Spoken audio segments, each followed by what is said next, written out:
चलिए खबरों में आगे बढ़ेंगे। झारखंड और दिल्ली के चुनाव में चिराग पासवान को तरजीह मिलने के बाद क्या बागी हो गए हैं जीतन राम मांझी? बिहार में ताकत दिखाने की चेतावनी तक दे डाली। भय बिन प्रीत के दोहे का उन्होंने उदाहरण भी दिया है। एनडीए में मांझी की पार्टी को दरकिनार आखिर क्यों किया जा रहा है? और चलिए इसी खबर पर अधिक जानकारी के साथ सहयोगी प्रीतम हमारे साथ जुड़ चुके हैं। प्रीतम, सवाल तो बहुत बड़ा यहां पर उठ रहा है क्योंकि चिराग पासवान जिसे दिल्ली में भी सीटें दी गई, झारखंड तक सीटें दी गई उन्हें, लेकिन उसके अगर बात की जाए मांझी, तो क्या लगता है कि जीतना मांझी को तरजीह क्यों नहीं दी जा रही है, जबकि बिहार के पूर्व मुख्यमंत्री रह चुके हैं, बिहार में सहयोगी दल है एनडीए के?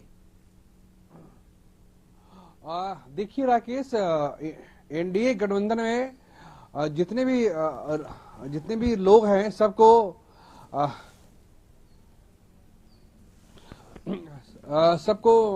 प्रायोरिटी मिलती है, चाहे कोई भी घटक दल हो।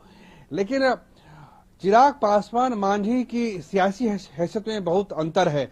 अंतर यह है कि मांझी की पार्टी 4 जिलों की पार्टी है, जबकि पासवान की लोक जनशक्ति पार्टी पूरे बिहार की पार्टी है।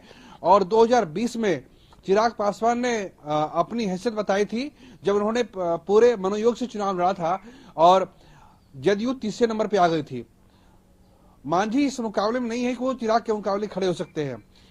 चिराग के पीछे उनके पिताजी रामविलास पासवान की अपनी सियासी हैसियत है और उनका एक अपना आभा है, उनकी अपनी एक शख्सियत है। जिस शख्सियत के भरोसे चिराग पासवान राजनीति कर रहे हैं, मांझी के भरोसे नहीं है। मांझी के 4 विधायक हैं और 4 विधायकों में से उसके देखिए क्या है, उनकी बहू विधायक है, उनके परिवार के लोग विधायक हैं, इसके अलावा खुद मांझी मंत्री है, उनके बेटे मंत्री हैं, तो सबको इस बात को जानते हैं।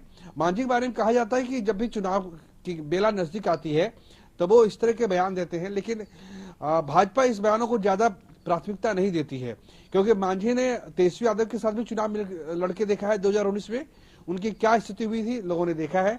तो भाजपा को इस बात का अंदाजा है। जमुई गया कुछ इलाकों में मांझी चुनाव लड़ सकते हैं, मांझी को वोट बैंक है।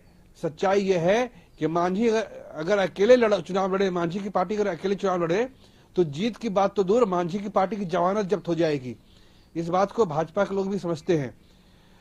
जहां तक भाजपा है, भाजपा मांझी को महत्व दे रही है, भाजपा सभी लोगों को चलने में यकीन रखती है, लेकिन भाजपा बेहतर तरीके से अपने सहयोगों का इस्तेमाल करती है। जैसे जैसे चुनाव नजदीक आ रहा है वैसे वैसे समझा जा सकता है कि कहीं ये प्रेशर पॉलिटिक्स भी हो रहा है और शायद मांझी ये चाहते कि जैसे जैसे 2025 का चुनाव नजदीक आएगा, क्या विधानसभा में जब वो चुनाव लड़ने उतरेंगे, क्या सीटों की अधिक डिमांड हो सकेगी? तमाम तरह के जो कहीं ना कहीं एक तरफ से देखा जाए तो तस्वीर है वो उभर कर सामने आ रही है। शुक्रिया आपका प्रीतम, खबर पर अधिक जानकारी के लिए।